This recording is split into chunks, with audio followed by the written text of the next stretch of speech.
Kids care emergency children hospital ఆరోగ్యమైన ప్రారంభం భరోసా NICU సంరక్షణలో ఖలీల్వాడి నిజామాబాద్.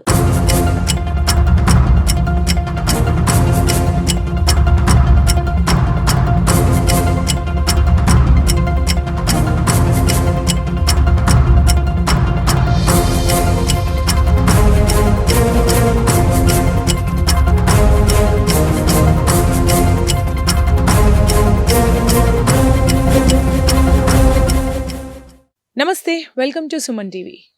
ఉమ్మడి నిజామాబాద్ జిల్లాలో ఒక అనూహ్యమైన ఘటన చోటు చేసుకుంది. కామారెడ్డి, నిజామాబాద్ ఈ చుట్టుపక్కల ప్రాంతాలన్నింటిలో రెండో విడతగా జరుగుతున్న గ్రామ పంచాయతీ ఎలక్షన్స్లో భాగంగా కామారెడ్డి జిల్లాలోని సోమార్పేట్ గ్రామంలో ఒక అనూహ్యమైన ఘటన చోటు చేసుకుంది. ఇక్కడ వాస్తవాన్ని దాటి అసలు అనూహ్యంగా అంటే అనూహ్యంగానే ఈ వార్త తెర మీదకి వచ్చింది. ఎక్కడైనా ఓడిపోయిన అభ్యర్థి మీద గెలిచిన అభ్యర్థి దాడి చేసినట్లు అసలు మనకు దాఖలాలు లేవు. గెలిచిన అభ్యర్థి పైన ఓడిపోయిన అభ్యర్థి తన బాధని కసిని వెళ్ళబుచ్చుకోవడం మనం ఎక్కడైనా చూసుంటాం. కానీ ఇక్కడ దానికి భిన్నంగా జరిగింది. ఓడిపోయిన వ్యక్తి పైన గెలిచిన వ్యక్తి తరఫు తమ్ముడు దాడి చేయడం జరిగింది. ఏకంగా 1 కాదు 2 కాదు 5 కుటుంబ సభ్యుల మీద ట్రాక్టర్తో దాడి చేశాడు. దాడి చేసి అందులో 3 పరిస్థితి విషమంగా ఉంది. వాళ్ళని హుటాహుటిన ఆసుపత్రికి తరలించడం జరిగింది. అయినప్పటికీ కాంగ్రెస్ అభ్యర్థి అయినటువంటి సోమార్పేట్లో గెలిచిన ఒక సర్పంచ్ అభ్యర్థి తమ్ముడు BRS బలపరిచిన ఒక వ్యక్తి ఓడిపోవడం జరిగింది. అయినప్పటికీ పోటీ చేయడమే దానికి కారణంగా ఇక్కడ గ్రామస్తులు చెప్తున్నారు. ముందెన్నడూ మా గ్రామంలో ఇలాంటివి ఎరగము, ఇదే మొదటిసారి అని చెప్తున్నాడు. బాలరాజ్ తరఫు బంధువులైతే చాలా ఆవేదన వ్యక్తం చేస్తున్నారు.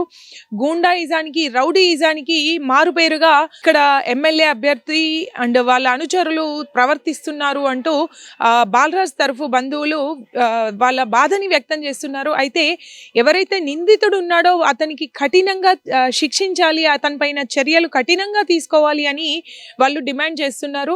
బాలరాజ్ కుటుంబ సభ్యులు ఈ విషయమై ధర్నా చేస్తున్నారు. నిందితుడిని ఎట్టి పరిస్థితుల్లో కఠినంగా శిక్షించాలి అండ్ ఎమ్మెల్యే తరఫు నుంచి వీళ్ళకి సపోర్ట్ ఉన్నట్టుగా చెప్తున్నారు. కాంగ్రెస్ అభ్యర్థిని బలపరుస్తున్నట్టుగా చెప్తున్నారు. ఎమ్మెల్యే మదన్ మోహన్ పైన కూడా వీళ్ళు వ్యతిరేకంగా మాట్లాడుతూ వస్తున్నారు. మరి ఇక్కడ ఎక్కడైనా ఎప్పుడైనా ఒక గ్రామంలో ఒక సర్పంచ్ నిలబడ్డాడు, గెలిచాడు అంటే ఆ గ్రామస్తులందరూ తన పరిపాలనలో ఉండాల్సిన వ్యక్తులు. అంటే తన ప్రజల్ని తానే చూసుకోవాల్సిన మొదటి పౌరుడు గ్రామానికి. అలాంటి మొదటి పౌరుడి తమ్ముడే ఇక్కడ గ్రామస్తులకు భయాందోళనని చేకూరేలా చేశాడు.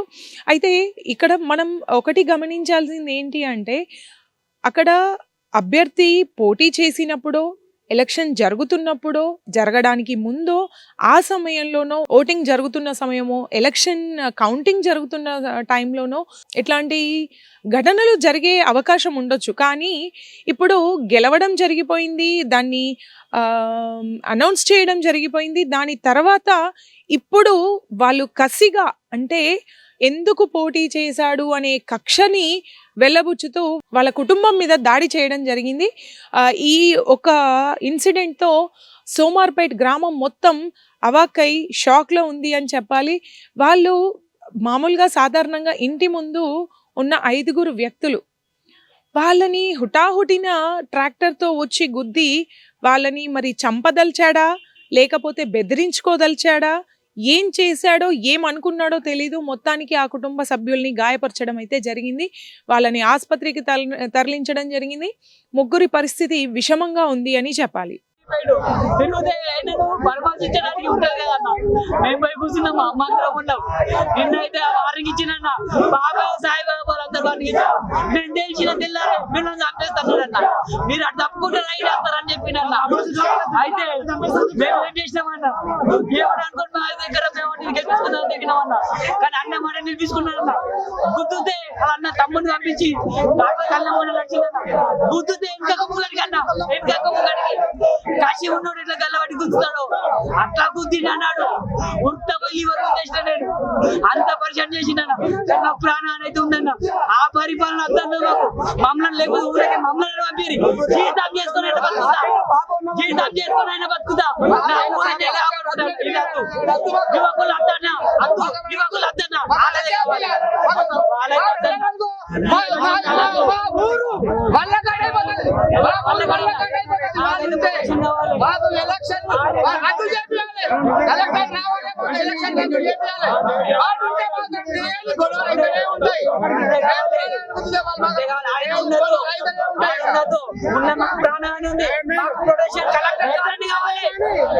కలెక్టర్ ద్వారా నిన్న ఒక వారి గురించి ఏ పోలీసులు ఏమి చేయలేదు ఎమ్మెల్యే చెప్పారన్న ఇదే ఈ పాలన